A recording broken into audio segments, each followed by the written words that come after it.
is the way that we bring it down. Down, down, down.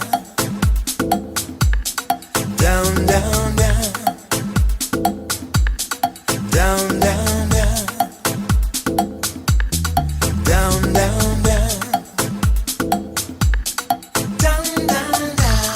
Igniting the fire within you. Exalting the melody of freedom. These are the things that will bring it down. Down, down, down. Down, down, down. Down, down, down. Down, down, down. Down, down, down. So gather the faithful. Tell everyone to stand and shout loud. Shout loud. Shout loud. Let's bring it down. Let's bring it way down. Let's bring it down. Let's bring it down, down. Let's bring it down. Let's bring it way down. Let's bring it down. Let's bring it down, down. Down, down, down. Let me tell you, it's in the air. Joy is in the air. Love is in the air. Can you feel it? What it feel like? Freedom. What it feel like? Don't sleep on it, brother. You might get left, sister. Can you feel it? What it feel like? Freedom. What it feel like? Justice. No need to be counted, cause I am down. Down, down, down. Down, down, down. Down for the end of racism, for the end of bigotry, cause I am down. For the end of misogyny, that's right. For all the isms out there, just down, down, down. Let's bring it down. Rise up, people. No more foolishness, and let's bring it way down. Riding the river of change into the cries of contrition. This is the way that we bring it down. Down, down, down. Down, down, down. Down, down, down. Down, down, down. Down, down, down. We are the children of Eden, dancing and celebrating freedom. We are the ones that must bring it down. Down, down, down. Down, down, down. Down, down, down. Down, down, down. Down, down, down. So gather the faithful. Tell everyone to stand and shout loud. Shout loud. Shout loud. Let's bring it down. Let's bring it way down. Let's bring it down. Let's bring it down, down. Let's bring it down. Let's bring it way down. Let's bring it down. We've got to bring it down. Down. Stand up and shout. Stand up and shout. Rise together. Accountability starts now. The Eric Dawson Radio Show. Yeah. Rise up.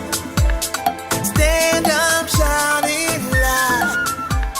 If you are not prepared to come to that table and to represent that voice, don't come. Because we don't need any more brown faces that don't want to be a brown voice. We don't need black faces that don't want to be a black voice. We don't need Muslims that don't want to be a Muslim voice. We don't need queers that don't want to be a queer voice. And if you're worried about being marginalized and stereotyped, please don't even show up. Good morning, everybody.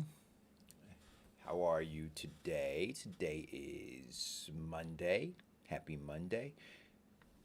What is it doing outside? Is it hailing? Snowing? Raining? I heard some tapping on the exterior of one of our window air conditioners this morning, so it's doing something outside. I don't know. Good morning, Eric. Good morning, Diane. Diane, I feel like crap this morning. Then maybe you should take a break. Well, Don't listen. no, we're gonna do the show, but I said this on air. Like I feel like cloudy, right? And I don't know whether or not it's just me. Well, I do have all of the other issues going on. I went to, and it's interesting, right? I went to the doctor last week, and because I've had these muscle aches and bone aches, and first they thought that it was arthritis, and they kind of ruled that out, and then the doctor last week called and said, after looking at my blood, they determined that I have sickle cell trait. And like, okay. Like I've heard of sickle cell anemia. I never heard of sickle cell trait, right? And so I started looking it up. So they made an appointment for me with a hematologist and a rheumatologist. So the sickle cell is just a deformed blood cell, right? That looks more like a sickle as opposed to a complete circle. And I guess as it travels through your through the blood vessels and such, they get stuck and clot or do whatever they do, but it can cause discomfort. And so that's kind of what they're attributing to some of my discomfort. But also, sickle cell trait can cause fatigue and a lot of other things that I'm feeling. But then also, COVID can cause some of what it is that I'm feeling in terms of the body aches and the over tiredness and such. So I'm kind of at a crossroads today because this is like from Friday, because you know me, you know how hard I go. And Friday, didn't go into the kitchen. Saturday, I didn't do any baking. Yesterday, I was just resting all day. And today, I didn't go in and bake. So I'm like, At the end of the show, I'm going to have another conversation with my doctors, and I think that I may wind up going and getting a COVID test to see whether or not want to at least rule that out, right? I mean, I haven't been, in these days, I haven't been around anybody. Just kind of been upstairs, not really isolating, but more just like collapsing, resting. And so, I'll go and figure that out with my doctors today. So we'll resolve that. But I did muster up enough energy last night to make my world famous eggplant parm with my sauce. I make my own sauce, so I did that, and then I made 2 of those lemon pies, and I made 2 loaves of bread. Wait a minute, the easy bread that you said you messed up. Oh boy, that's because you left out an ingredient. You do know that, right? What ingredient did I leave out? I don't know. I don't remember at the time. There were 4 ingredients. No, you didn't. Wait a minute, 4 ingredients. You did. You know what? I vaguely. Go back to the show. No. I'm not. No, you don't. No, you don't have to rewind the videotape. But we talked about this. 4 ingredients are needed to make bread. Just 4: water, yeast, salt, and bread flour. Don't use, some people use all-purpose flour. There's not enough gluten in the all-purpose flour. And so if you just use all-purpose flour, you'll wind up with a really dense loaf of bread. So you want to use, unless you're gluten Then unless you are, you're allergic to gluten, right? You have to use gluten free. Well, then you're not using all purpose flour anyway. You're using gluten free flour. But And you like flat bread. and you like, well, no, you could, well, you like dense bread. Yes. Yeah, you're gonna get really, really dense bread. But if you're not gluten allergic to gluten, then use a bread flour, and it's really simple. Like it really is so. It's like stupid simple. 3 cups of bread flour, 1/4 teaspoon of yeast, 1.5 teaspoons of salt, or to taste, right? You can go less, go a half a teaspoon or go a quarter teaspoon or whatever to taste. You mix all those dry ingredients, and then cool water. You pour it into that, and you just stir it with the back end of a wooden spoon or something, right? Don't over stir it. You just want to get everything wet. Then you cover it up and you leave it sit for between 8 to 12 hours. That's it. It will do all of its proofing by itself, right? Nature, the yeast will do all of the work. Somewhere between 8 to 10 hours, you take it out. You just do quarter folds, right? Fold it into itself, turn it quarter way, fold it quarter way, fold it quarter way, fold it, and then you tuck it into itself, and then you let it proof for another 30 minutes while you warm the oven up. You put it in a Dutch oven. A Dutch oven can be one of those pots, pots that you can put in the oven, right? Or you can use like a bread pan. Get 2 bread pans. One will be the top and one will be the bottom. I call that the poor man's Dutch oven.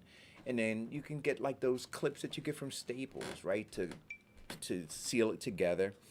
And then you put it in the oven for like 400 degrees for 30 minutes. You let it cook. Then take the top off. Let the top crust for another 5 minutes. And then you got a beautiful loaf of bread. Done. I suggest that people eat bread. I was talking to my friend this morning. He asked me to send him a picture of the bread I made. I told him, I said, instead of going and buying the bread at the store, where you're paying, over $2, right, for a loaf? Right? Something like that. And then it's got ingredients that you can't even pronounce. Yo, and they got to put it in tiny writing to fit on the side of the bread. There's so many ingredients in there. Right? Instead of doing that and then paying like $2 and change and having to go to the store, you could make that loaf of bread for under 50 cents. And I said, if you do it on Sunday and you do it on Thursday, you got bread all week. There you go. Done. Then you run into some people may be using the wrong flour, as you talked about, or it may get a little lighter with self-rising flour, or some people just think that the recipe is way too simple and they have to inject more physical exertion into the bread, which causes the flour to be overworked and coagulate with the rest of the ingredients, and it won't rise. Well, that's the other thing. You don't want to overwork. Yeah, you don't in anything, right? Baking cakes, you don't want to overwork. Like when they tell you and the recipe tells you to mix for 30 seconds, they mean 30 seconds because you can overwork that batter and then you wind up with a tougher cake, right? In anything. I didn't realize this. Meatballs. If you ever wonder why your meatballs are so tough, it's because you overwork it. Right? Like people think that the more you mix the meat and all the ingredients, the better it is. No. You can overwork it. And then you wind up with like golf balls. So you don't want to do that. Yeah, seriously. So the less you work it, the better it is. Not like being out on the dance floor. You don't want to work it too much. But anyway, so I did all of that, and then I went back upstairs yesterday, and I tried to watch the football game. And I just Heartbreaking. Which game are you talking about? Which game are you talking about? It was heartbreaking. I watched the Eagles, I watched Pittsburgh, and I watched the the Dolphins. Well, the Eagles won, Pittsburgh lost, and the Dolphins. Oh well, the Dolphins. Well, the Eagles won, beating one of the top teams. Pittsburgh was a top team, and they lost. And then the Dolphins, which I had a lot of hope for them, but I mean, they had them. But Mahomes pulled the rabbit out of his hat, and I told you, Mahone is Houdini, man. He is he's scary. Like he understands the game so well, right? Like I mean, it's like Michael Jordan when Michael Jordan was in his prime, and just the game was just so in slow motion. Michael could see and understood every aspect of the game. That's where Mahone is at this young age, man. So, barring any injury, in 5 years, with the right cast of characters around him, the sky is the limit. I mean, he hasn't even reached his full potential yet. And here's the other piece of this. Did you see the movie? Diane, are you still on? You're on, right? What was the documentary with Michael Jordan, Last Dance? Did either of you guys see that? yeah. Yeah. See, I had a view of Michael Jordan before I saw that documentary, and after seeing the documentary, I had a whole different level of respect for him. But that is, I think, what is required to reach the top of the top. Like there's a top, right? But then there's a level above that too, and very few, if any, reach it. But to get there, you almost have to be hated and despised, even by those people who you're trying to drag, kicking and screaming there. And you saw in that documentary that Michael Jordan literally took a tremendous amount of ridicule as he drug, some people who would have probably just been mediocre players, to the, to the very, very top, to the, of the summit. And so I think Mahone, to get to where he's capable of being, he can't do it by himself because football's a team sport, right? He can throw the ball, but you need a receiver who can catch it.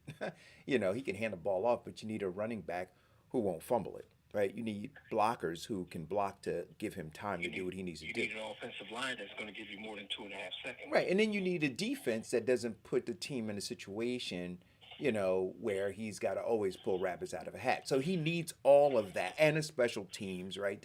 So he needs all of those other things. But he will be the person that has to push all of them. See, because what can happen, and this is the curse of a Mahone, what can happen is you get a person who says, "Oh, I want to win a ring." Right, so I'm happy to be drafted on that team. Much like in The Last Dance, where Michael Jordan had to punch Paxton, right? Punch him in the face, cause that guy came onto the team figuring, oh, I'm a member of the Bulls, the championship team. And Mike said, whoa, you didn't earn this. You didn't do any of this. I built this. You don't get to just come here and benefit from it.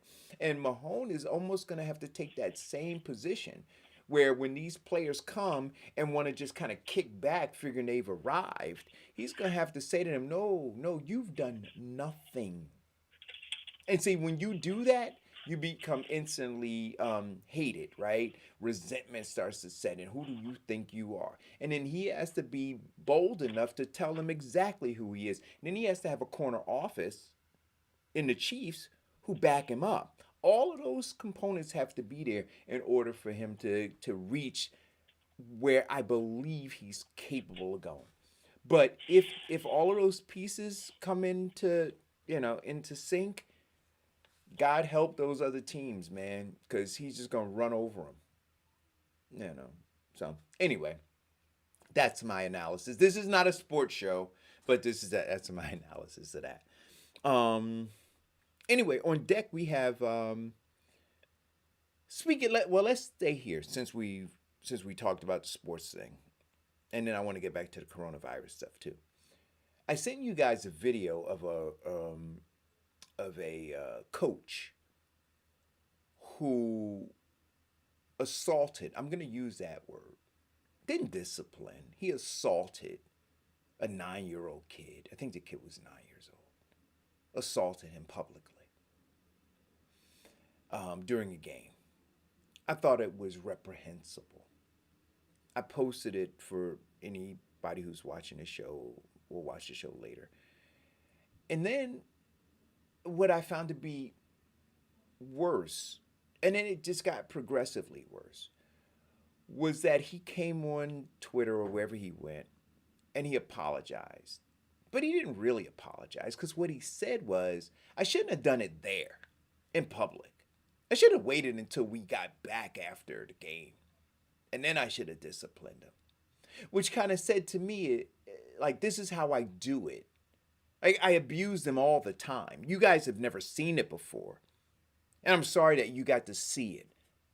I'm sorry that he was, subjected to everybody seeing how I abuse him. I apologize for that. But for the actual abuse, no, I don't. And then he said, which was even more reprehensible, he said, he forgave me. This 9-year-old kid who you abuse all the time, you fucking bully. You said he forgave you. And then here's the sickest part of it all. The parents forgave him. Now, what makes that sick is this. You got this 9-year-old helpless little boy whose goddamn parents won't even stand up for him. And so where does that kid stand? Where does he stand a chance? I was absolutely disgusted that you beat this 9-year-old kid down such that you think that he has the power, or that he has the vision to be able to forgive you. Really? Did you guys see that video?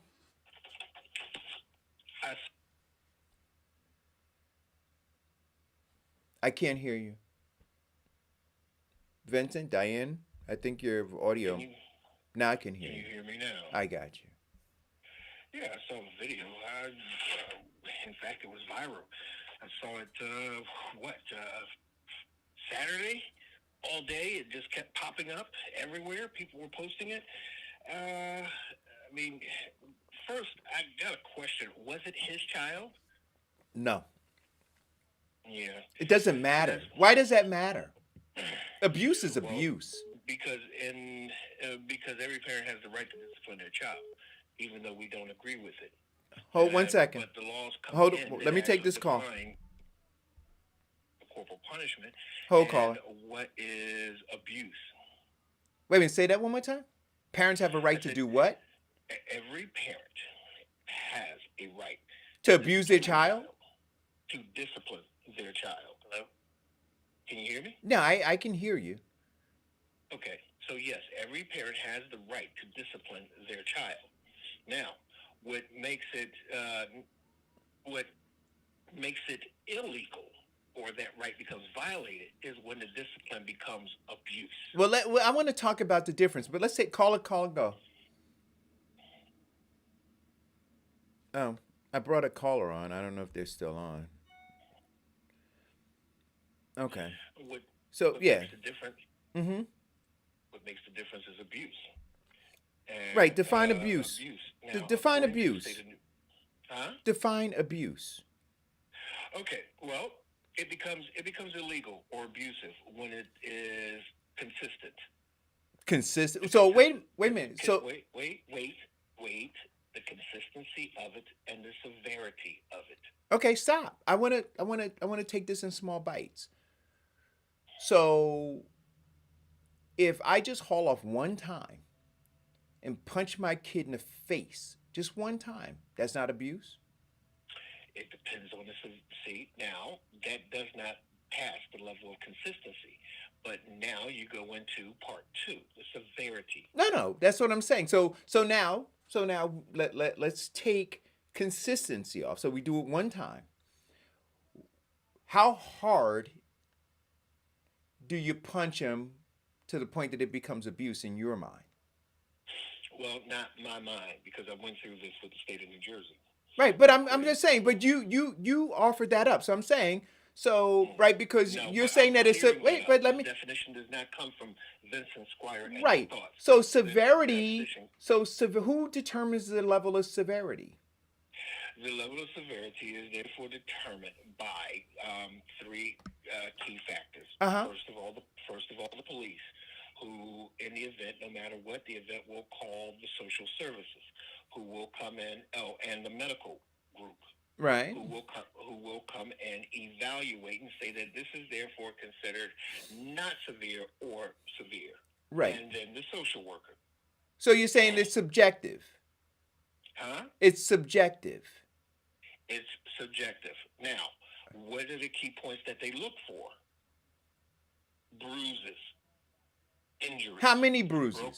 broken bones, How many black bruises? eyes, Is one bruise busted lip. but is one bruise severe? Two No. bruises, three bruises, one laceration, the length of the laceration. When you get into lacerations and broken bones, Mm-hmm. now you get into high levels of severity. Okay, but okay. So wait a minute. So one bruise, 2 centimeter laceration. Is that severe? Yes. Okay. So no Not laceration. severe, but laceration. Wait a minute. No laceration. 2 bruises. Is that severe? I mean, I'm just trying to understand the ingredients so that when a person decides that they want to beat on their freaking 9-year-old kid, right? They understand how far to go before they get locked up, right? How much you can beat on them before, you get locked up. What is that formula? That formula again is blood, Ah, laceration or cuts, and breaks, and of course the final one, death. okay. So the abuser knows that you can't kill him, right? That you probably want to put some oranges in a sock, right? So that you can limit the lacerations, right? Then you wanna beat them down, but not enough that you get whatever the requisite number of bruises are that would push it over the threshold of abuse, right? I mean, is that what we're talking about? Well, that's what you are driving the narrative to be. Yeah. However, there are errors. Because you know what? Because what I want to do is this. I want to make sure that the cowards who do it don't get to hide behind this thing called discipline. Right? That they're confronted with being cowards who bully little children and break their spirits because they lack the acumen to figure out a better way, a more civilized way to manage a relationship with a child. Well, there are a few things that you have to look at, Eric. Okay, and corporal punishment has been since actual society. Doesn't make it right. Oh, is this gonna be one of them shows where I only get 3 words out? No, go ahead. But I just want to go ahead, Vincent. Okay. So, in our society, it is ingrained in the DNA of actual parenting, and now we also look at that emergence of the new parenting style, where Dr. Spock was talking about that. But then even Dr. Spock had to admit that, you know what, he may, in saying that you should not beat or discipline your child or use corporal punishment, he said he may have done him a disservice. Why? Because not everything fits every child. And then there are some children that, giving them a timeout doesn't do anything. All it does is just have them sit for a while, and after that timeout, they go back to their misdeeds. Some children you cannot threaten. Some children you have to follow through. And that's plain in America, in life, and in human nature. Some children don't learn until there is pain. Like a child, when you tell them the stove is hot, don't touch it, they will still do it until they burn their hand, and then they'll stop touching the stove. Some children just don't take your word as the gospel. Now, what's the difference between that is the severity. If you spank, if you paddle, that's one thing. But if you punch. If you break, that's another. But So let they me, determine upon the severity of the discipline. but I want to ask you this question, right? So people have different thresholds for pain, right? Okay, so you can have a child who has a huge threshold for pain. So you can punch them, you can kick them, you beat the crap out of them. But because of their huge threshold for pain, they can absorb that. Then you may have another child Well, who has see, wait. if you're Let me punching and okay now. kicking and beating the Either crap so out it's of go. them, It has to go then both. Wait, but then they pass But it the has to go actual both. thing of discipline, But and Vincent, that comes into abuse. But Vincent, it has to go both ways, right? So you asked me to let you finish talking, okay, and so go I ahead. did, right? So Sure. okay, so so now you've got the one child who's got an enormous tolerance for pain, so you can kick them, you can punch them, right? You do all these things to them, and they can absorb it. Then you got another child who has a low tolerance of pain, so what you perceive as just paddling is not just paddling to that child and could actually break that child's spirit. How do you know? So now when you in your mind want to determine, well, this isn't severe. It's not severe to you, but you have no idea, would you agree, how that ultimately is going to impact that child? Oh, I have some ideas of how that can impact the child. Really? You have that Oh kind of no. insight? Oh no. You know, I know parents, and I grew up in North Philly, where corporal punishment was the way of life. I know parents who have disciplined their children to the point of today. Hey, let me keep this mean. Listen, some of the spankings I got by today's society would be considered child abuse. And don't get me wrong, and I'm sure I'm not alone with that. However, society has changed. Laws have changed. What they say now is that the severity of it is the true form of abuse. Now, look, in today's society, no, it is. See, I grew up in a time where, if a child act up in a supermarket, the mother would smack them. And all the parents would just congratulate the mother for disciplining their child. In today's society, everybody would be taking a picture of it and posting it on YouTube, talking about how abusive their parent is. I grew up in an area where, if a child would run, your neighbors would catch you and bring you to your parents. But by today's society, the child would run and people would hold them in their house and wait for the cops to get there. So yes, there has been a shift in mindsets in terms of disciplining our children. However, again, those techniques don't always work, and you cannot sit in front of a black child and says, "Okay, now you misbehaved, so I'm going to take your iPhone away for 2 weeks." Okay, great. Well, you got the iPhone. I got away with what I did. Wait a minute. How did this become black or white? Or any other race? Why? Wait a minute. Wait. I want to understand how we turned that corner to a black child being uncontrollable in terms of being able to negotiate with them. Well, let's see. We went there because I kept this me being a quote unquote Right, but that's what child. I keep having a conversation with. See, so stop right there. That's why I say don't keep it out of the micro. See, because it's not about black or white. Okay. Well, I never mentioned anything about race. Oh, well, there are some different things involving race.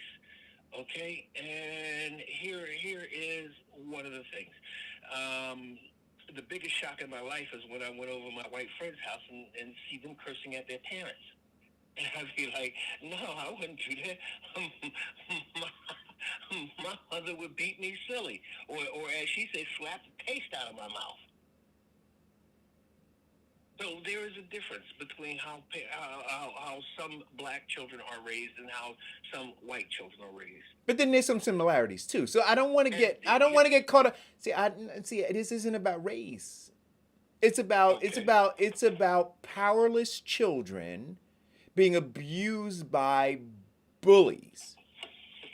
Well, if you consider a parent to be a bully, Yes. If you consider a coach to be a bully, yes. But keep in mind that I was in the military and I'm a grown man. And that same technique of, I need you to fear me so that you can hear me still played out with my instructors in summer camp. Because he was trying to give me something that would save my life. And he wanted my full undivided attention. So it does have its place. Now, I'm not saying that, a parent should pummel their child half to death because that is abuse. And as you talked about it, because the child has a threshold for pain and you can beat them, you can kick them, you can do all those crazy things, you can do it. But those things leave bruises. They leave marks and they break bones. That's where it becomes abuse. No, are we talking about physical bruises or emotional bruises now? Okay, they will leave physical, but Right. they also do leave emotional. That's absolutely right. So now I want to talk about that. So where we don't see the emotional bruises, the emotional brokenness. So see, you're measuring what the eye can see, right? What the doctors can stitch up, or heal through some salve, or wrap up with some bandages. But we haven't talked about the emotional brokenness, the emotional bruising and scarring that we don't see, that's never addressed through these paddlings, right? Through these spankings, right? So where does that become abuse? Where does that brokenness become abuse? And how do you measure it then? I'm sorry. You keep cutting in and out, so I don't know when you're finished. No, I'm done. Okay. Well, let's see. One of the things that you have to realize that if spanking a child or paddling a child has an emotional break in it, then you have met your objective. Really? Really. So the idea is to break the child? The ideal is to break the child of the behavior in which you deem not to be acceptable. No. So no. You're missing what I'm saying to you. So well, maybe you're not. I don't know. I'm not missing what you're saying. So there's one thing to change to attempt to change behavior. There's another thing to break the spirit, right, of a child, right? Such that there is fear that replaces love, right? Okay. Fear that replaces respect, right? So how do you measure that brokenness? Well, you measure that brokenness if you are a student, if you are a parent and you're looking at your child's behavior. How do you measure that brokenness? Is this. You cannot be the one-sided parent that's just always doing the discipline. You also have to be the other side of the parent that does rewards and love. So do you think a parent is... Do you think a parent... Eric, let me finish. Go ahead. So, if you are a parent, you support their behavior of positiveness. You give them rewards for good things. You give them rewards for everything. You give them compliments and praise. Got it. That's what I'm saying. I understand what you're saying. Right. So you reward them. I got it. But my question to you is this: does a parent have the ability? Do you think that the average parent has the ability to determine through the discipline when their child spirit is broken? Do you think that a parent can discern that? I think they can. Really? Oh yeah. So you don't think that requires? So you don't think that requires? So when you see children, on the couch of professionals, or adults on the couch of professionals, trying to unpeel all of what took place in their childhood, right? the brokenness, all of the things. Those are just parents who just ignored those signs, but they saw them. I can't say that. I can't answer that Right. because I don't really have the professionalism Yeah. or the skill set to answer that properly. Yeah. But so no, but I do know this. Yes, there are some parents that have went too far. Mm-hmm. That's a given. Right. But there are also parents who are also loving and understanding, and there are some parents who can distinguish the both. Like I pay attention to my child, my wife, and everybody, and I know when they are not their normal happy selves, and I ask them what's wrong. And I think that most parents should do that or do that. Not unless they just are not good enough or care that they will do that. Yet we have a situation where, because now we're so far off the opening narrative of the No, I'm going to get back to that. kids, No, and the reason, no, we're not off the narrative, because what I want to get back to is the fact that the parent forgave the coach, right? So if you saw the video of this coach giving a vicious, and what did I say to you before? A 5-mile-an-hour impact to the head can cause death. Mm-hmm. Right? This adult, this massive man, hooked over this child and gave him a vicious forearm to the helmet. It looked like he slapped his helmet to me. And it was. And he did hit it with some velocity. But you also have to look at this child's wearing a helmet that can withstand 15 mile-an-hour impact. So That's fine. Did he actually, so wait a minute. So he did more harm to his hand than he did to that child.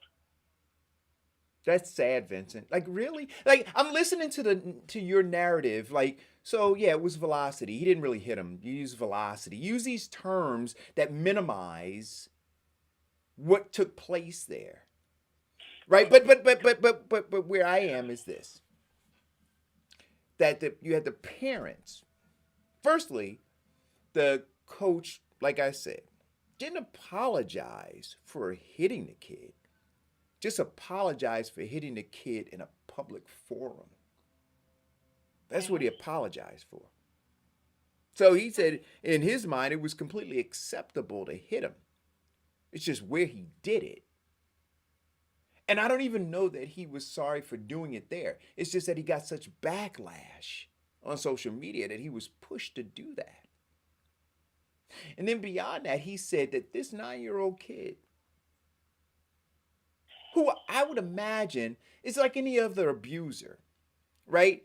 If I ever see a man hit his wife in public, what do you say? I can imagine what he does in private if he does that in public. So if this man did that in public, we can't even imagine what he probably does in private. And so now you take this 9-year-old kid and he says what? Oh, he forgave me. Right? I think, now, I don't have this with 100-degree certainty, but I think what the man was trying to express that he did apologize to the child and the parents for his action. Did you think that 9-year-old child is capable of forgiving a coach who beats the crap out of him? The coach didn't beat the crap out of him, Eric. No. Wait a minute. What I'm saying to you is this. In that one instance, Vincent, do you think that's the first time that coach hit that kid? No. There we go. There we go. Right. So that's not the first time that coach hit the kid. Right? And so the kid playing on, now you've played sports, right, Vincent? I played sports and as a kid, right, you're often threatened with being benched. Right? Mm-hmm. Okay. Or worse, right? Being kicked off the team. Right? And so you absorb a certain amount in order to stay on a team, be a part of the club, do all of those things. And so now you couple all of those threats with the physical punishment that the kid endures. Do you think that kid in his right mind has the ability to forgive? Do you think that his view of the whole situation is not distorted? Do you think that he's not manipulated? I mean, come on, let's be honest, Vincent. Come on. You don't think this 9-year-old kid, you think this 9-year-old kid has it within him to really understand that? In the context of not wanting to get kicked off of a team, in the context of not wanting to maybe be ridiculed by his other teammates who probably endure the same kind of punishment. You think that kid in that atmosphere really has a power to discern what forgiveness is? I think the kid does.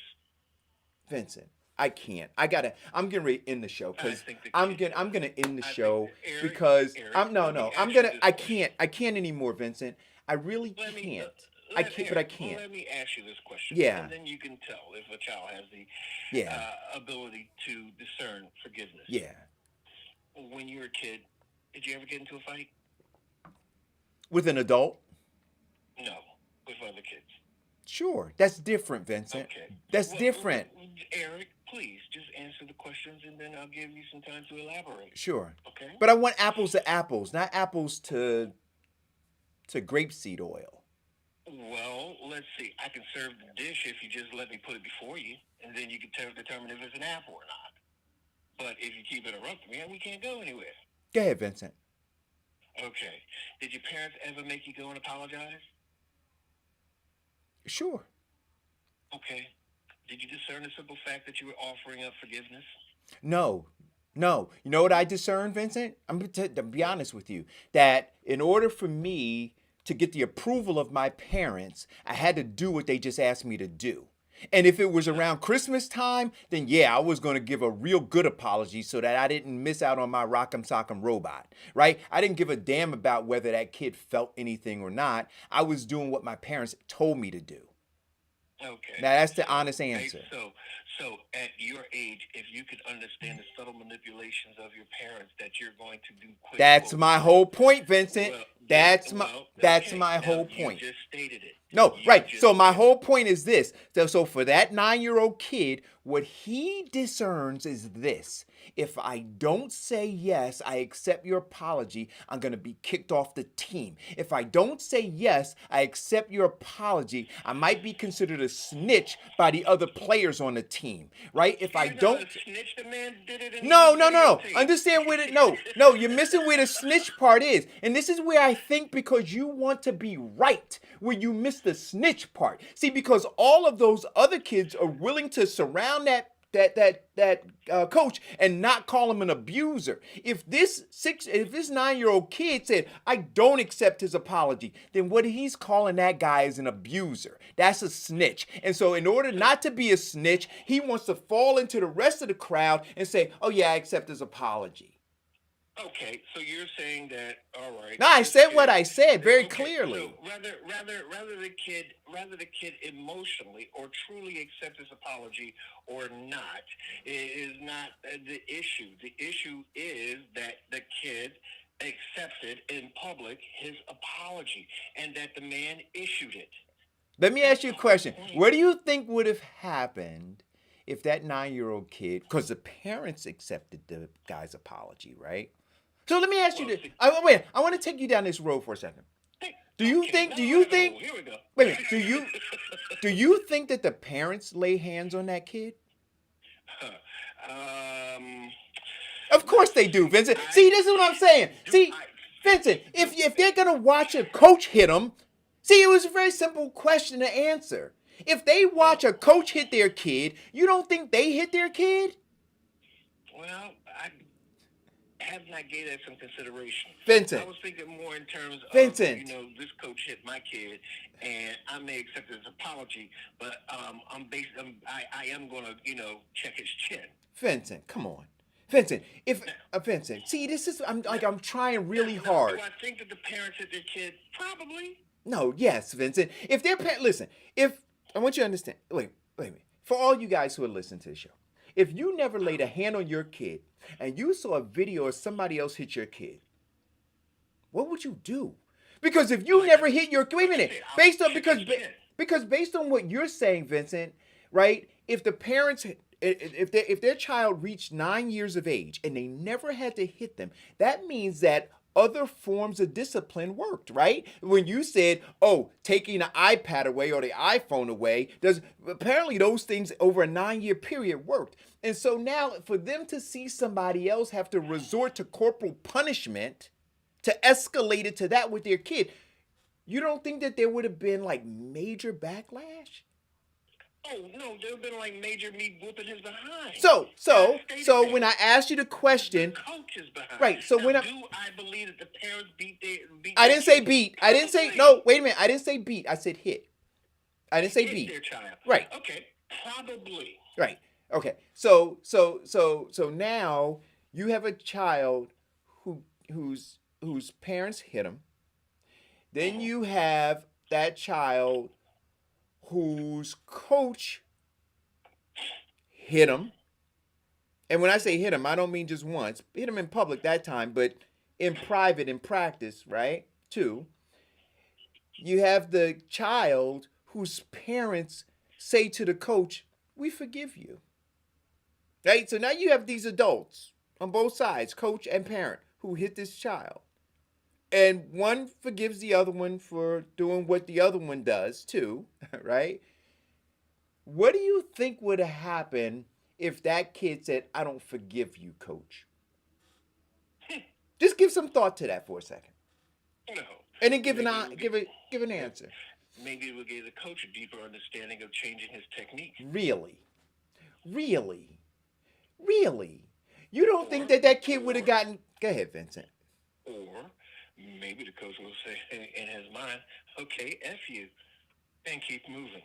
Right. And you don't think that the kid would have... You don't think that somewhere in the back of the kid's mind, he'd been thinking, if I say that, I won't be on the team anymore. Hold on. Well, Hold on, caller. If I say that, I won't be on the team anymore. If I say that, what will the other kids who are suffering the same disciplinary techniques, what would they say about me? Right? You don't think that... Go ahead.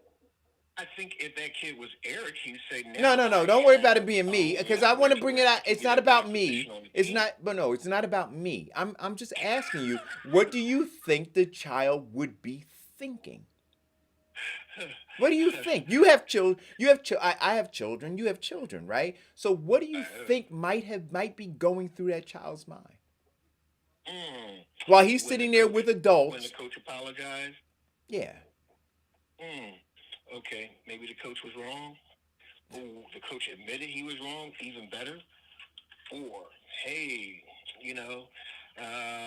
maybe the coach is sorry. So let me ask you a question, Vincent. So if the coach, do you think the coach ever apologized before when he hit him in practice? I don't know, Eric. Wait a minute, but I'm asking you, because I'm trying to get, so a 9-year-old kid who's getting abused in practice or getting hit or whatever you want to call it, right? Getting disciplined in practice. And then this one time when the coach does it over here, right? The coach apologizes. But in these other instances, do you think the coach apologized? Probably. Really? Okay. Call or go. Why do I say that, Eric? Because he did it so readily, so easily, so effortlessly. It's like it's a standard operating procedure for him. Right. And so the coach apologizes every time he does it.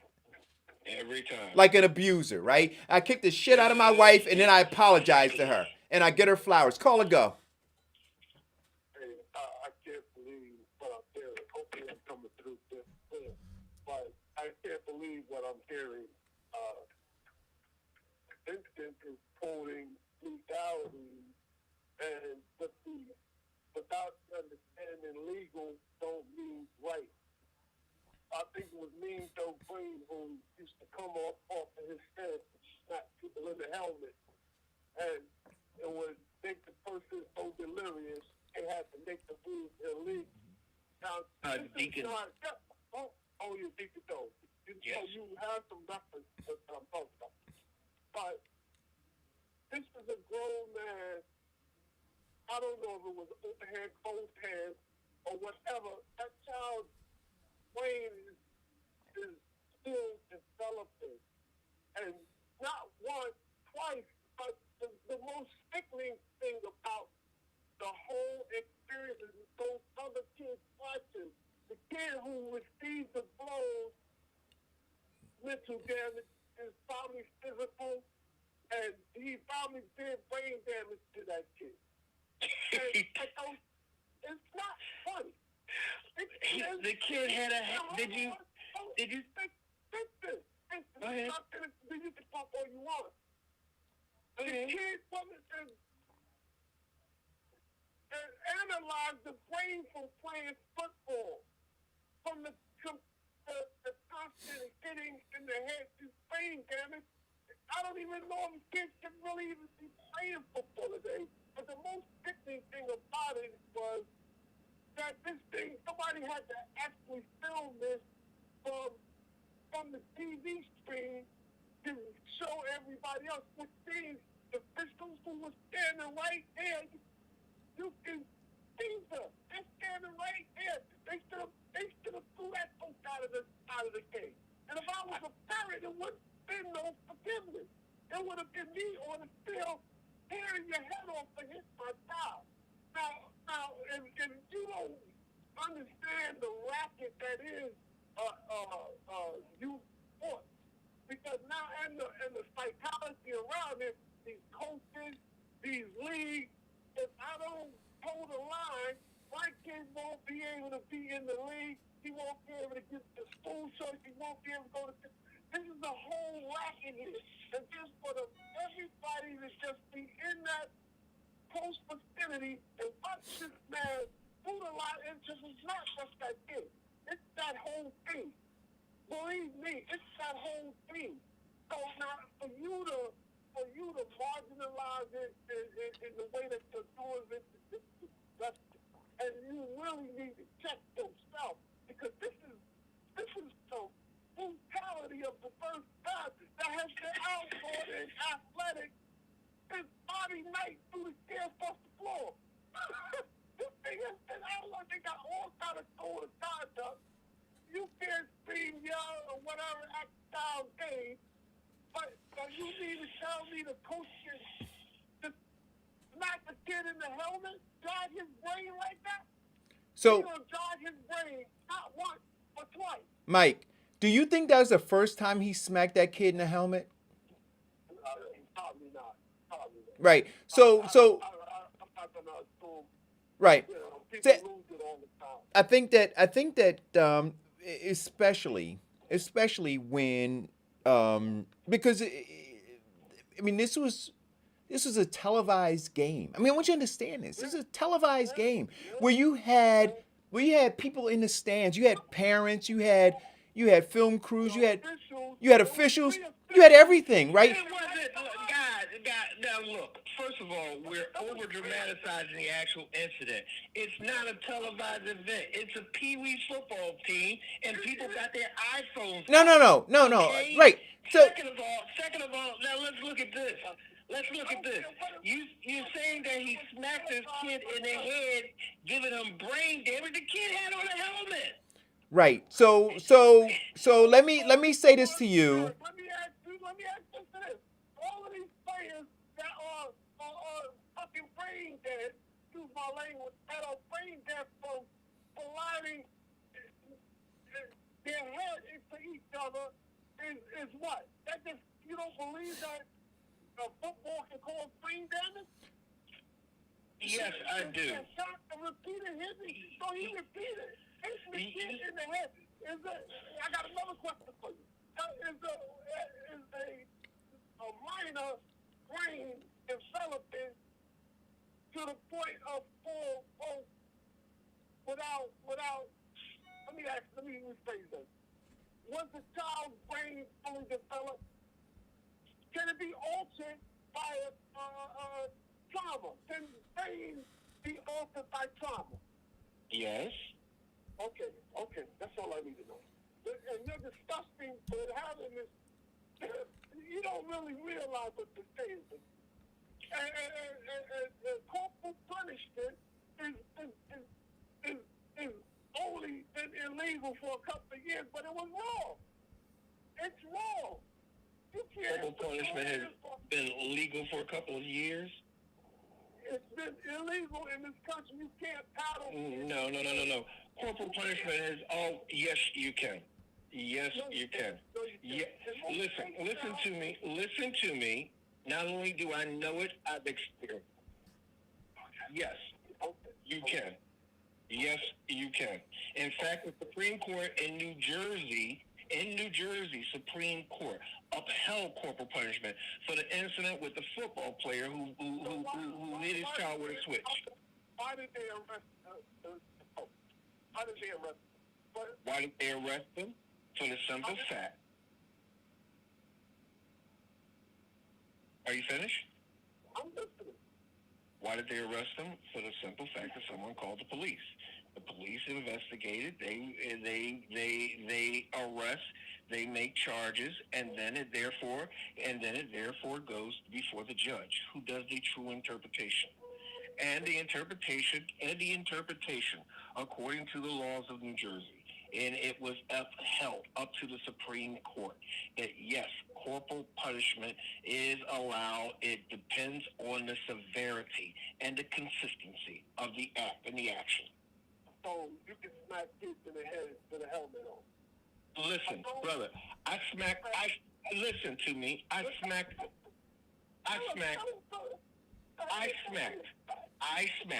my child. His mother pressed charges. Okay, it went before trial. They said, of course, it went before the judge with a jury of 12. Four of the 12 were black. And it was simply the law. It was simply, please, let me finish. Let me finish, please. And that's the whole thing. The whole thing is this. It is the law. And because there are no breaks, no breaks, no broken nose, no bloody nose, not even a busted lip. Yet. Okay, see, now you're changing the subject, which means you cannot admit that you don't have an argument. But as I was saying, corporal punishment is the law in the state of New Jersey. This is not an argument. Here is the big problem. It's the simple fact that a lot of people do not agree with corporal punishment, and they find it to be so egregious. That's the big issue. We have gotten so soft that we've gotten to be such a soft society that we're so much assimilating with white people that now look at what we're dealing with. I sit up here and I see four great. You're conflating what the largest society is when you bring up race. What I'm telling you is, because things are legal, don't make them right. And if you're gonna be okay with a grown man smacking somebody else's child in the head twice, and with a bunch of other kids standing there, and a coach and refs and everybody else, the other team. Well, look, first, let's not put words in my mouth, because I did not say that I agree with him smacking somebody else's child. In fact, I even said that no. I said that if that was my child, I would check the coach's chin. And I did say that. So no, I do not agree with that. I apologize to say that. But what I'm saying is, but you have to understand. Oh, by the way, I accept your apology, and that was not a platitude. I wholeheartedly accept your apology. No, I understand. I accept it, but because your way of thinking on something that because it's legal, it should be done. No, I'm not. I'm saying that because it's legal, it is legal. I'm not saying that it should be done. I'm just saying that it is within legal right. So now, listen. You didn't have no legal right to put his hand on nobody's shop. That's out of the fight. Now, that part I do agree with you 100%. Unless that child has done something, unless that child is endangering my life, no, I'm not touching nobody else's child. Right. But you're adding to you're playing games with things. You're playing things. Nobody's saying that the child did anything to provoke what that man did to him. We're not even having that discussion about nobody else's child threatening us. We are talking about somebody entrusted their child with a coach who in turn abused the child. And when you add to the conversation, let's say through X, Y, and Z, it is acceptable. No, we ain't even talking about that. We're talking about Right. grown man putting his hands on somebody else's head. Not only did he put his hand on, he knocked them in their head. Right. And they know already that those helmets don't fully protect the brain. Right. So listen, in the end, he was fired from the sheriff's department. He was banned from the team. I hope the young man is okay. He lost the job too. He lost And- matter of fact, he wasn't with the sheriff's department. Correct. So, Mike, while I got you on the phone, right, I want to ask you, did you see the, I posted this on my page. Let me see if I can pull it up. Because I want to read the exact quote. Hold on. And my response, hold on one second. Hello, caller. While I pull this up, go ahead. So as usual, Vincent gives the wrong information, right? So Vincent said that the state of New Jersey rendered a decision that corporal punishment wasn't illegal. New Jersey law does not prohibit. Hold on, I didn't hear you. What did you say that I said wrong? That the corporal punishment is not illegal, it's not accepted, right? But anyway, it says that the New Jersey law does not prohibit the corporal punishment of children by their parents. Okay, so it does not prohibit. I'm not finished. No, you're breaking up. I can't hear you. Hey, Jody, you're breaking up a little bit. The New Jersey law does not prohibit the corporal punishment of children by their parents. NJSA 9:6-821C does, however, include excessive corporal punishment as a kind of physical injury or risk of emotional injury served by another party. So the reason why That's what I said. is because it's illegal it's okay for your parents to hit you. But really, Vincent, it's just about, because I don't want to get mad, because I got in trouble Friday streaming with you. So corporate punishment by parents is something that, as Eric said last week when we talked about it, that when there's data that says it hurts your child, it's just wrong. No matter who legalizes it, right? Like white supremacy is legal too, right? And that's damn sure right. So I mean, to argue about it and put levels of, he snuck him, but he had a helmet on, is just idiot. That's just being an idiot, right? That's just being an idiot, right? No one should touch a child, right? The parents should find a way to reach their child. And when you said earlier that some people only respond to pain, you sound like an idiot. But everything just want to say, don't do it, right? That's just idiot talk. That's just ghetto ridiculousness and embarrassing to the entire universe that you would say that a child some children only respond to pain. Where did you come from? Well, let me answer that. Where did I come from?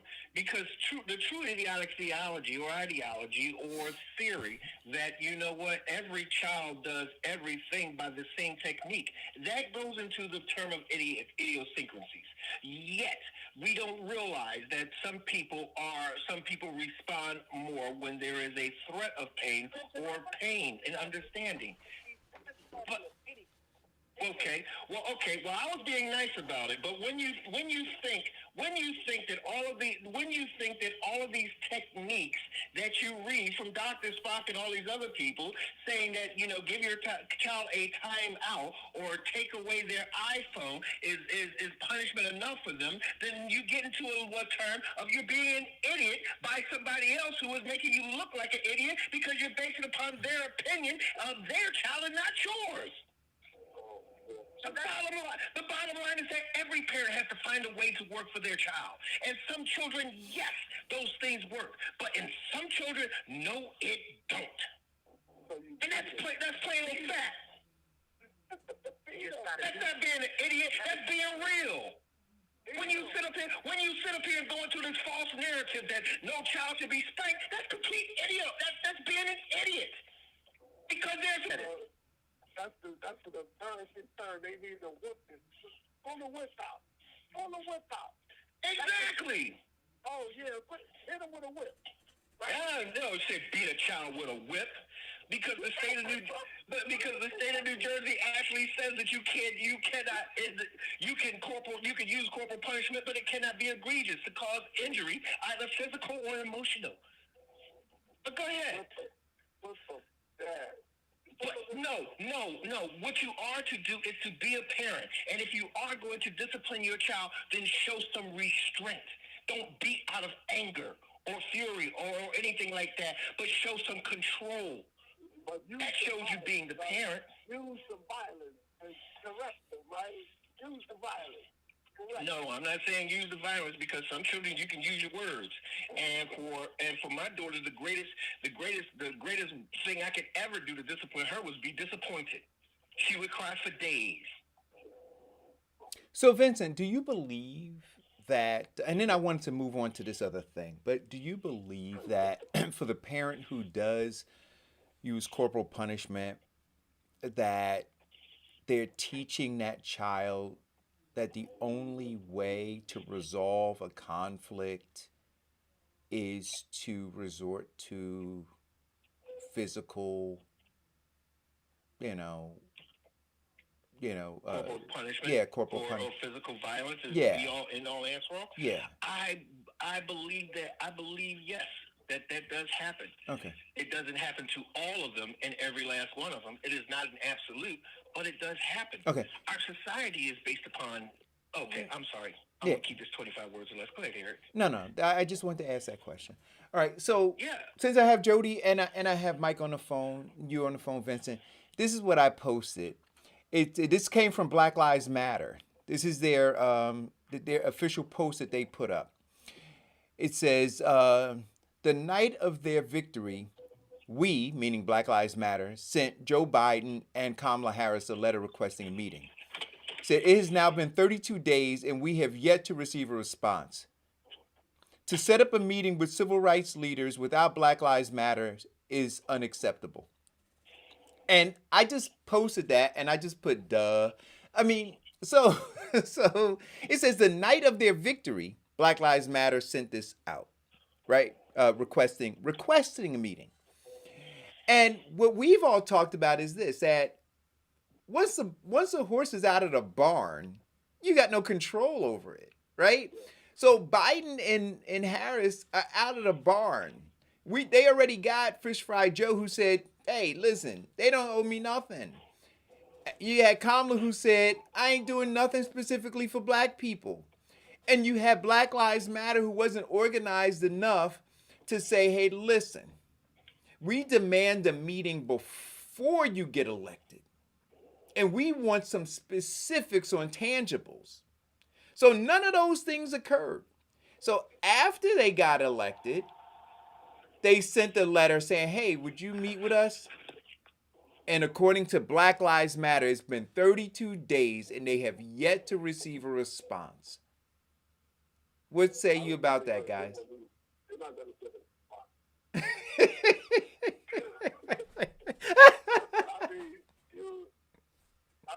Politics is you saw what happened to Ice Cube. I mean, and he was, I don't know the full depth of what he was demanding or whatever, but, the appropriate time is leading up to it and having your ducks in a row. Once these cats get in office, that's even on a local level. That's even on a local level. If you don't get what your demands are in writing before and as a part of the agenda before they get in, I mean, they don't want to hear from you. He's already, I think there's an article in the room or something that when they were in the meeting, civil rights organization, in the meeting with nobody, he was raising his voice. I think I didn't read the whole article. I got distracted when I started reading. I think my wife called me and I had to put it down. But yeah, so he's already back doing the moonwalk, acting like he's going forward and going backwards into Joe Biden. You got to always remember, Joe Biden is a fifth. He's going to think. He ain't coming to the left. He's right there. He's closer to the right than he is to the left. But to Vincent's point, he's bringing on Condoleezza Rice. He's bringing on who else is he bringing into his cabinet, Vincent? Vincent?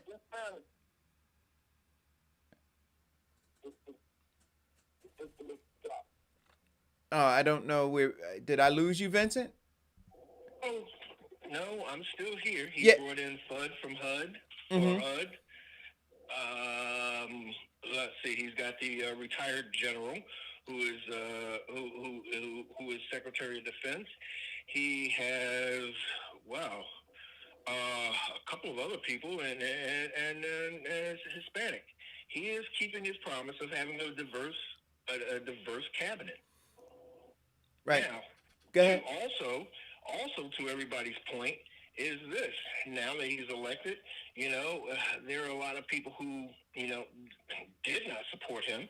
Of course, the NAACP, the Hispanic Congressional Caucus, and now they want to have a seat with him. And like you said, like the brother said, no. You should have had that meeting when he was running. But wait a minute. But but I want to ask this question though. I want to ask this honest question. So Joe Biden said what? He said, "I'm going to be a president to those who didn't support me. I'm a president to everybody." Right? But that's really not the truth, is it? The truth is if you didn't support me, elections have consequences. That's the truth, right? And that's what I'm saying. So we have to stop listening. No, Eric, let's clear it up. He said, I'm going to be your president. He didn't say he was going to kiss their behind. No, well, I'm not talking about kissing. So to focus on black issues is kissing black people's behinds. No. Okay. But however, for those who didn't vote for him, he said he's going to be your president. He didn't say I was going to take your meetings or listen to your demands. For those who did not support him, right? So, but he did say, "Black America, you have my back, and I'll have yours." So why do you think he wouldn't hold a meeting with Black Lives Matter? Why do you think 32 days have gone by? Mostly it's about police reform, and I haven't heard Joe Biden speak too much on police reform. Their main agenda is on police reform, and I don't think you're going to get too much police reform out of this administration. I could be wrong, but I don't think. I mean, he don't even want to raise some of these issues right now. It's going to be like Obama. Oh, you got to wait for the second term. And Joe Biden is 100 years old already. Right. So he's trying to shy away from controversy right now. Yeah. It looks like to me. So Vincent, why do you think that 32 days have gone by and he's not responded to Black Lives Matter? Say that again. Why do you believe 32 days have gone by without a response to Black Lives Matter, with their request for a meeting? I have no idea why he has not responded to the request for a meeting. All I can say is that I put in a response and a request for a meeting, and he didn't listen to me either. So wait, so are you putting yourself on a wait a minute? So are you putting yourself on the same level as Black Lives Matter? Your name is not painted on the street. Wait, yeah, so It should be. Why right. there's not the Vincent Squire Boulevard in every city? Right, but I want to keep the focus on this. But wait a minute. I want to keep the focus on this. And again, I want to move away from the micro, right? So for Black Lives Matter to be painted all over the place. Remember I told you that we were getting symbolic justice. I said that, right? We're getting symbolic justice. People are dancing in the streets on streets that are painted with Black Lives Matter, with Black Lives Don't Matter, right? We talked about all of that. So now here we have it. You got Black Lives Matter painted all over the place. You had tens of thousands, if not hundreds of thousands of people across the country marching, right, around Black Lives Matter. 32 days have gone by from the post that was put up by Black Lives Matter that they requested an interview or a meeting with Biden and Harris after they got elected, and 32 days have gone by without a response. Not even, no, we're not interested in meeting with you, or we'll get back to you, or with no response at all. So do you consider... That has a lot of stuff goes to his handlers, and his handlers determine who is his attendant. And Black Lives Matter don't really have some leverage that they can put on the president now that he's in. Well, but wait a minute. But Mike, but back up for a second. You don't think that there's that leverage? So let's not. I mean, yeah. So we can have that conversation about how Black Lives Matter, the organization, is not organized, right? I talked about how they don't have any financial power. They have no political power, right? They don't have anything. But that aside, we understand the condition of Black Americans in America such that, at the very least, the media during the election was willing to broadcast all over the place the fact that Black lives should matter. They were talking about white supremacy, and it was the Vogue thing, right? That we got to do away with white supremacy, that we have to have equal justice for Black people. All of that was all over the place. So now, shouldn't that be leverage enough that Black people have been marginalized and underfoot for 400 years, that Biden and Harris should at the very least call and say, you know what, once we get settled down, once we get settled in, once our cabinet is picked, you're on our list to give a call to sit down and have a discussion about how we can further an agenda, that helps put Black Americans on equal footing. Okay. I think all of that. Well, I think that, and remember, let's be honest, right? And they used it. Both Kamala and Biden used it. They used the verbiage Black Lives Matter. They talked about the Black Lives Matter movement. They talked about the Black Lives Matter protests and called them legal and damned Trump for not saying so and treating them unkindly. So they used it, right? But it was a form of invitation for the organization as well. They didn't move the needle, right? They were so busy, the Black Lives Matter movement, right? Painting yellow and Black Lives Matter signs on streets. They made no substantive legislative change, and they did. Some cities did, but they still themselves. In all reality, Eric calling it a joke, and we were into the symbolism. So was Kamala Harris, and so was Joe Biden calling it a joke in the sense of we're not going to have to bring them in because they made no substantive change to make themselves necessary and or useful. But isn't it a shame that they got used again? What were you going to say, Vincent? I think he said but I think it was also a form of infiltration. Like all of our movements and organizations fall victim to is being infiltrated, and whatever the intention starting out of flowing forward, it is off from the infiltrators coming, politicians, with their own agenda. Oh, they're going to make these, they're on the verge of forcing me to do what they want me to do. Let me get in there and blow up the whole organization or make the organization weak. What made the organization Black Lives Matter weak to me was that, they started putting it on the streets without any substantive police form reform or even having any conversations, really forcing conversations about reforming police and police protect, what the police union is doing, and all of these laws that are in place to protect the police. So they infiltrated, gave us some feel-good slogans, and made the feel-good slogan, and put it on the street, and put it on signs, and nothing really was coming up out of it. So now we're at the point where it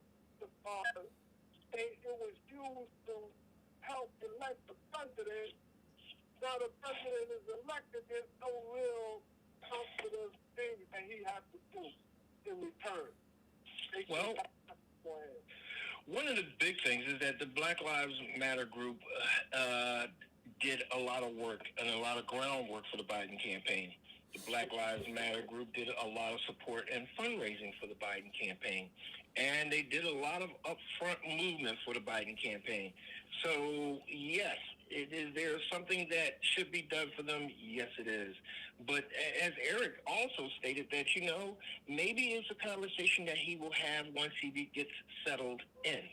Because right now there are a lot of things that are going on.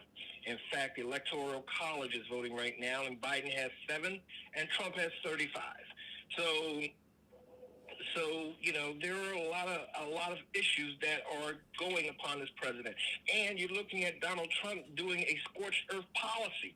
We're now raising a level of actual national security because of this situation with Iran.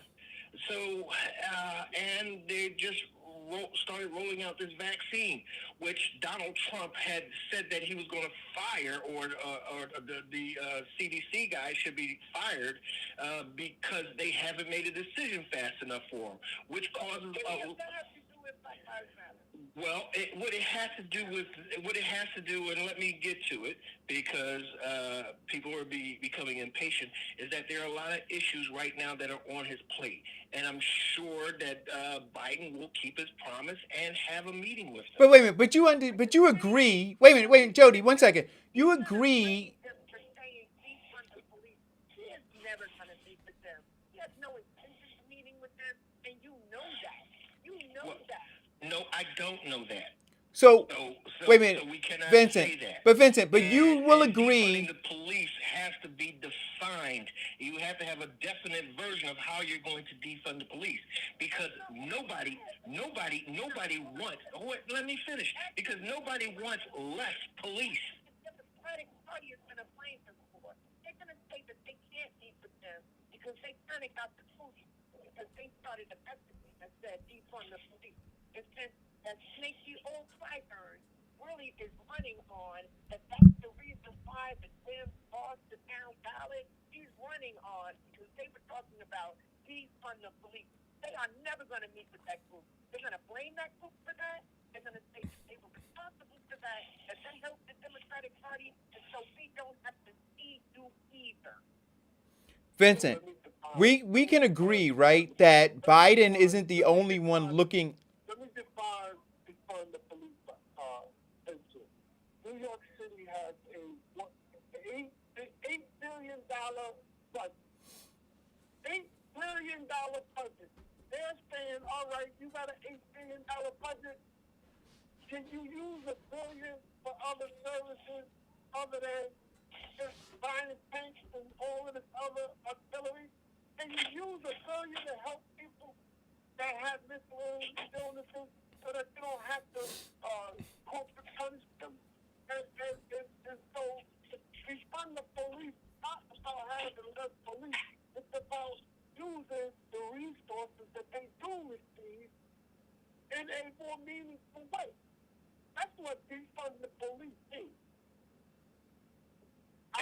that part I agree. Also, part of defunding the police, they should stop sending them all this money for tanks and riot gear and stuff like that, and divert those funds. So then, but the question, Vincent. But the question. Wait a minute. Let me. Okay, Vincent. Vincent. So here's the question, right? Why wouldn't, if we understand that that is the definition of defund the police, right? Why accept the narrative, right? That because Biden has actually come out and said we're not talking, defunding the police is ridiculous. That he's not in support of that. That I heard him on some audio files say that. But if the understanding of defunding the police is really talking about demilitarizing the police, right? Using some of the resources that go to the police department for other things, right? As opposed to, just the escalation of encounters, right? But trying more preventative things, community engagement kind of stuff. Why wouldn't we be pushing for that narrative, right? Why would we allow the American people, by and large, to believe that defunding the police means, which is what you said, nobody wants fewer police. That was your initial reaction when Jody said defund the police, right? And so you bought. And if I could. Yeah. Part of it, when the beginning of the campaign, when the campaign was in rare form, the Republican narrative stated that Joe Biden wants to defund the police. And when they did that narrative, that meant, and they did not make it clear in terms of reducing, because Biden did say that he wants to change police officers from community policing, from being warriors. He did say that. He did say, more for public health care, mental health crisis, and he did say that. But in terms of them saying that, defunding the police, because the Republican narrative was that he was going to take the police out or have less police officers, and that's not what America wanted. Okay. Do you believe that more than just Biden is getting well, firstly, do you think that Biden is the one getting the messages from Black Lives Matter or any other group about a meeting? Do you think that those are coming directly to Biden, or do you think they're being filtered by folks within his transition team or his organization? I think that it is every group has their contact in which they reach Biden's camp. Right. And those contacts remain the same because there are only a few people that actually have that one-on-one ear-to-ear with Biden. And those are the people who have his cell phone number. So, yeah, they're probably going through their channels. Their channels are saying A, B, C, and D. Even the channels that I use now, 3 of them are working for Murphy and his reelection. Right. So people have moved on, and it's progressing. But like I said, at some point in time,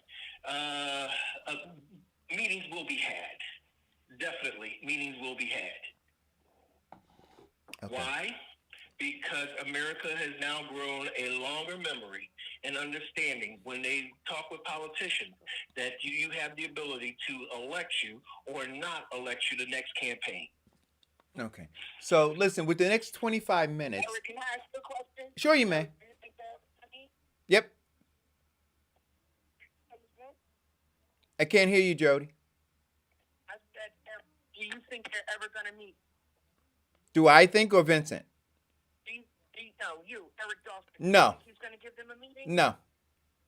He's not going to empower. See, because to give them a meeting would be to empower them. You see, and he's not going to empower them. That's not going to happen. He's not going to empower them. See, because the very first thing they'll do, let's be clear, right? PR 101. As soon as Biden says, I'll meet with you, they're going to blast that all over everywhere and say, we were able to demand a meeting with the President of the United States. And that would catapult Black Lives Matter to a place that nobody wants them to be. That's never going to happen. Never. And you know what I'm beginning to think? I'm beginning to think, thanks to people like Clyburn and the saw the one with the perm in his hair. Oh, oh, oh my God. He's always been Newark. Whatever his name is. I think that that languaging is being told that they are seen as also the left wing of the party. I think that that connection has been made. Oh, yes. They're like hanging out with AOC, right? And that they're on the same, they're at the path to that progressive wing of the party, and they will do whatever they can not to allow those voices to enter. Oh, absolutely. Never happened. Listen. AOC, the progressive wing of the party, Black Lives Matter, all of those groups are a threat to the status quo, right? And folks like Biden, who's been able to feed from the government trough for over 4 decades, has been able to do so because the status quo has existed. So none of those people are interested in disrupting, the pipeline that feeds them. They're not interested in doing that. And so the fight is to try to break that up. And so here's a perfect example. Over 60% of the people that Biden is bringing back in are retreads, and now they're putting it under the auspices of we want to hit the ground running. I translate that into we're back in business, y'all. Come on. We just gotta be real honest about this. But the coronavirus vaccine is rolling out or has rolled out. There are a couple fights. One fight, Jody, and you mentioned it last week, to discredit the current president. Some of you refer to him as 45. Some call him Trump. Some call him the Orange Man, right? But the people are suffering because they don't want his name to be on a check, so they haven't resolved that. But now, he is attempting to take credit for the fast rollout of the vaccine, cutting through bureaucracy, getting to a place of approval. And in fact, Trump did say that before January, we were going to have a vaccine, right? And so now the downplaying of that and the, or the minimizing and trying to, rewrite history about him saying that is going on. And in the middle of it, they're saying, we don't want to politicize it, though. People need to focus on taking the vaccine because if we don't get a certain number of Americans to take the vaccine, then it'll all be for naught, right? So there is this political fight over how it got done, who did it, who should take some credit for it, and trying to convince the American people that the politicians who are out there trying to climb over each other to take credit for it or take credit away from other people, that they should be trusted. And so when they say to you, take the vaccine, you should trust them. It's a whole mess. But I will tell you, and I believe this, if folks don't take it, this thing is just going to drag on longer and longer and longer and longer and longer. What say you guys? Ladies first, Jody. I'm not taking no vaccine, Eric. And not because I'm just not sure yet. So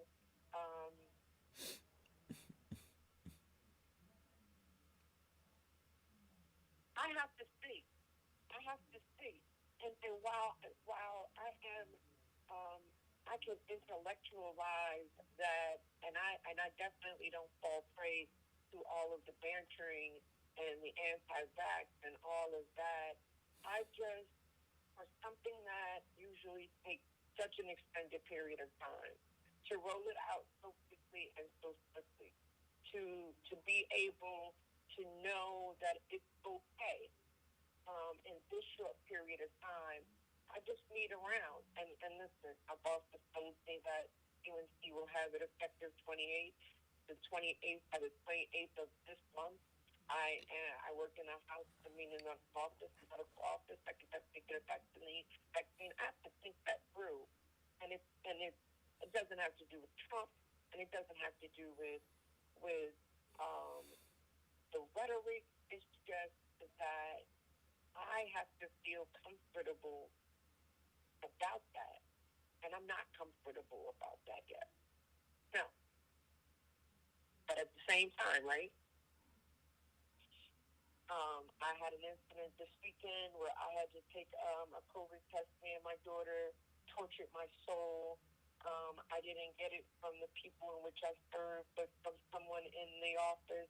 I recognize because that people are not displaying behavior that is keeping us all safe. Thank God I got past that moment, and me and my baby tested negative. I was angry and raw all weekend about that issue.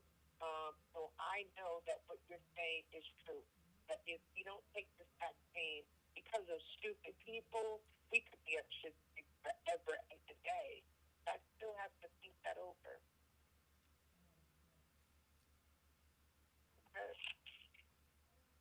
Yeah. I'm scared about vaccine at this juncture. Vincent? Well, let's look at it. And I agree with Jody that, we've been getting some crazy messaging. We've got these anti-vaxxers that now they are linking a lot of the anti-vaxxers being paid by Russian propagandists, affecting the actual change or mindset of most of America. We've got people who are just all about them, and life is about them, that they don't mind going around being super spreaders, killing everybody. Now up to 7 people in my immediate family and their children contracting the virus. Friday, a woman, a trustee from our church, had just got out of the hospital. And as she got out of the hospital, they told her that her husband died from the virus. We just lost Charlie Pride yesterday to the virus. Their prediction of the 300,000 lives by December 21st looks like it may happen before December 21st. Yet, I want to say this. I've heard from everybody saying that the vaccine is safe, yet I'm waiting to hear from Dr. Fauci. When I hear from him, then I have a strong level of belief. Until then, I'm going to wait. Truly going to wait. We are at such a crucial point in our country that we've got a lot of stuff that needs to be done, and people are trying to get their lives together, yet, they can't do anything or exercise the discipline enough to do it the right way. So this vaccine is important to our existence and our survival. So we have to do something. We have to change somewhere. Somewhere along the line, it has to give. So if it means that a group of people are taking this vaccine to actually quicken, then hey, let's have it. Go out there and take it. But like I said before, until I hear it come out of Fauci's mouth, no. Call a go. I got disconnected. But let me, I'm still on the fact that this is an emergency use authorization and not a vaccine approval. And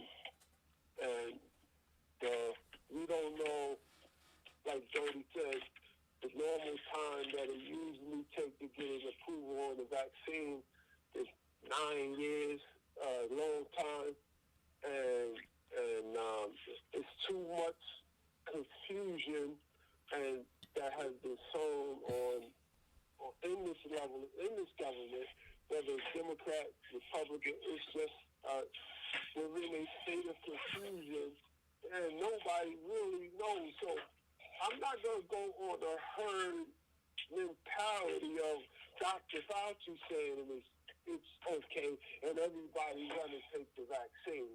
That's getting people to move in a herd. let's keep listening. It's going to be a while before it gets to. It's going to be a while before it gets to us. We got to roll up our sleeves and take the vaccine. So let's just keep listening and listening for side effects, listening for different things that are key signs that there's a problem with the vaccine, because everything is a business model to this country, and everything can be made to seem 100% effective, 95% effective, 90% effective, and when effective according to the people who are selling this to us, and not the long-term effects of what they're putting in your body. This is not me being anti-vaccination. I have taken vaccines before. I have had no adverse effects from the vaccine that I know of. So I'm just going to wait. I'm not going to say I'm not going to take the vaccine, or I'm going to take the vaccine. But when it's time for me to roll up my sleeves and take the vaccine, I will fully know what the hell is going on with this vaccine. But right now, with this virus, and so much has been done wrong in the handling of this virus, for them to say now, this is the answer to the end of the vaccine. And they said in the very beginning, this is a novel virus. This is new. They don't know what the hell they're dealing with. So I'm just going to listen and see. I'm going to listen, and when it's my turn to roll up my sleeves, I'll be fully aware and informed on what the hell is going on. But right now, it's too much confusion, too much doubt, it's too much politics, it's too much, and people really need to be following this narrative of Dr. Fauci saying it's safe. Everybody trust Fauci. He could be the sheep herder. Yeah, but at some point, Mike. He could be the chief herder, but he's the only one that stood up against the president. But no, he did not. I've been listening to Dr. Fauci. When it was time for Fauci to keep his mouth closed, Fauci kept his mouth closed. He didn't stand up. He would insinuate or whatever he would suggest. He wouldn't come out and say the president is dead wrong. He should not be telling people to take bleach. Did we hear Fauci say that? No. He sat there with his damn mouth closed, just like Dr. Beck. So he didn't stand up to nobody. When he was allowed to go on TV, he stayed in the middle like everybody else. Yeah. No. Excuse me. But listen, I've watched every press conference that Fauci was at. And when the president was saying all of that crazy stuff about it's going away, it's harmless, Fauci got up there and said that it will get worse and that this is what we need to do. And then once he started going against what the president said, the president started to do his little smear campaign and discredit Fauci. That's where we're at. That's what happened. That's why I said, like everybody else, I'm going to listen to what he's got to say because I can trust that he will stand up against the authorities to tell people what is true. No, I disagree with that. Because okay. Fauci did get up there and say, what we need to do. He put the numbers out there. The fact he told us how it was going to spread, at what rate, and so forth and so on. But like the guy who was in charge of the vaccine, put the vaccine together, and I can't remember the guy's name, but he was in the he spoke against the president, and they fired him. Now they were going to fire Fauci, but Fauci never gave him anything to fire him for. Were they going to fire Fauci? Yeah, they were. Trump tried to have fire Fauci, but Trump can't fire Fauci. See, that's the whole issue. And Trump tries to fire anybody that stands against him or does not follow his narrative. the President of the United States could have fired Fauci? No, he could not have. Why don't you ever answer the question?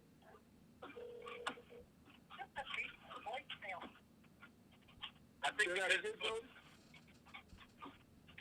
I said, why doesn't Eric ever answer the question? I always want to hear your answer. Well, your own oh, question. am I gonna take it? Yeah. Oh, absolutely. I'm gonna take it. What do you think about me saying I won't take it? Well, okay, so I'll answer the first question. Yes, I'm gonna take it, and I'm gonna take it for a couple reasons. And I think that everybody, to some extent, you should proceed with everything that you do regarding medicine with caution, right?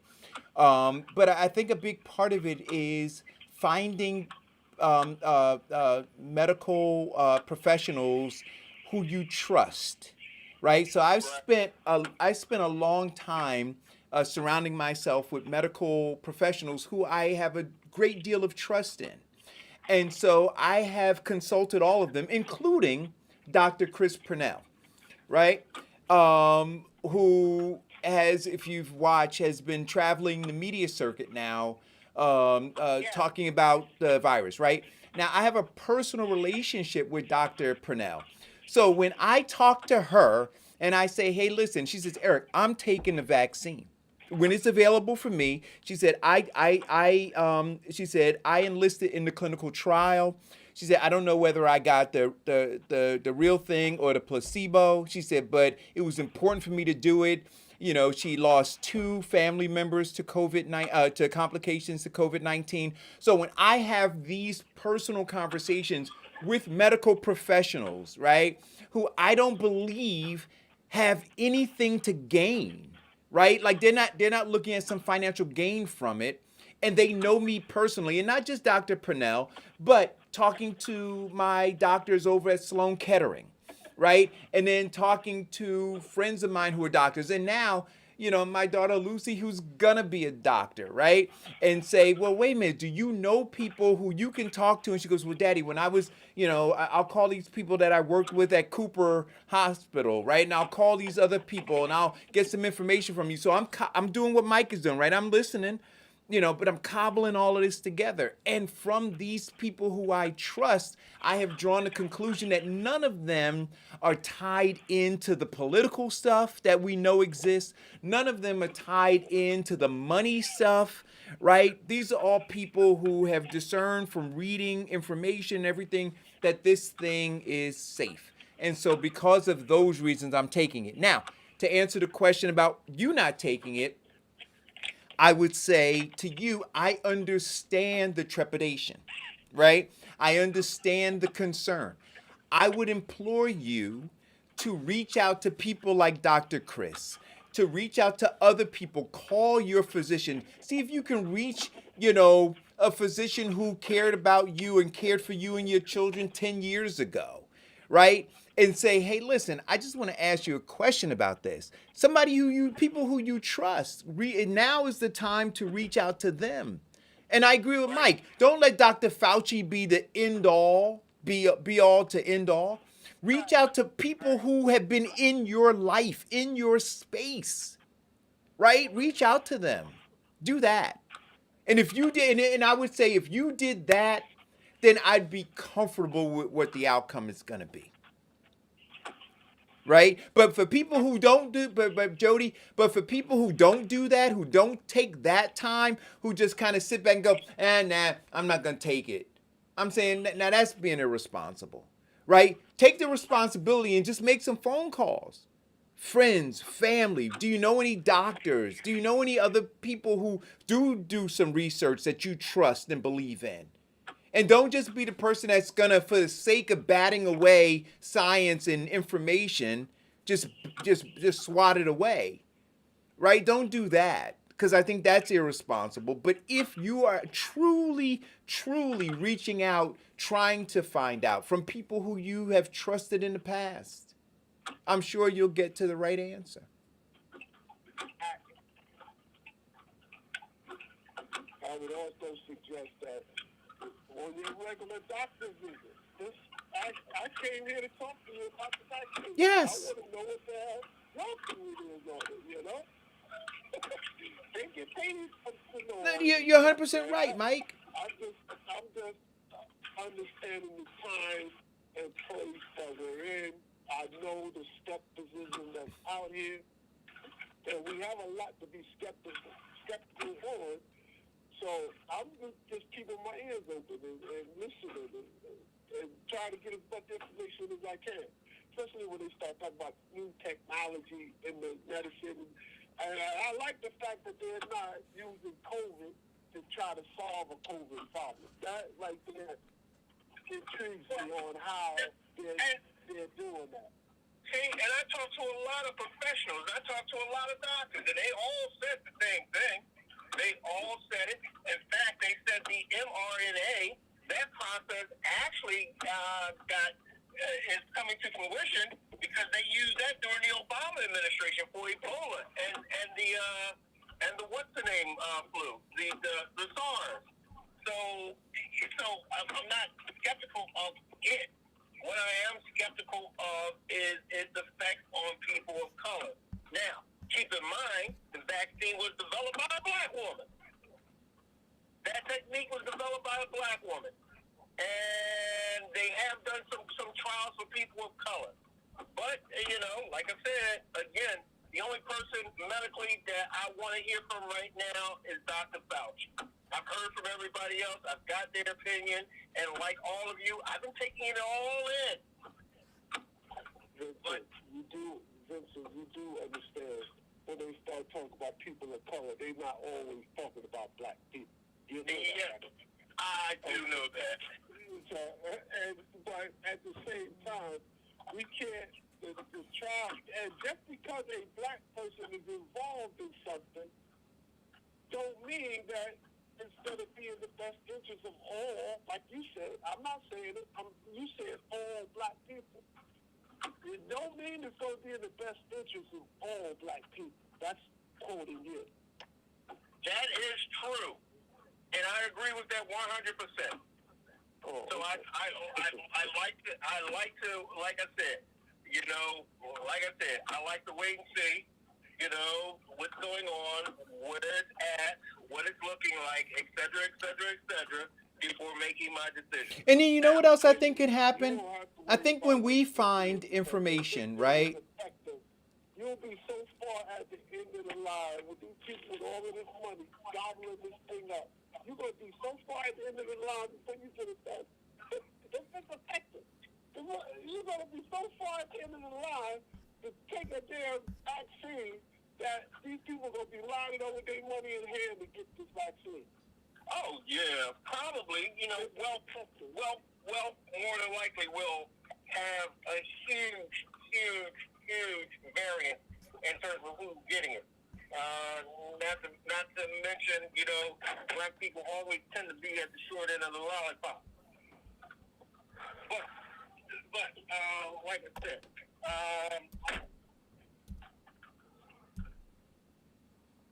I'm sorry, can you...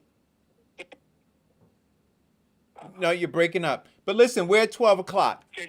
We're at 12 o'clock. What I would say to end the show is this. Two things. Well, a couple things. Continue to wear your mask. Continue to keep social distancing. Continue to wash your hands. Use sanitizer. Stay away from crowded environments, right? We can do that. The second thing I would say is this. If you get information, share it. Right? If you learn something new, so for instance, Mike said that he's going to be watching, listening, and I would say share the information, right? So that people have additional information to filter through as they're trying to figure out what decision they're going to make. Because at the end of the day, I believe in order to get through this, we all have to be our brother's keeper. I think so too. All right. Thank you guys for tuning in. Stay safe.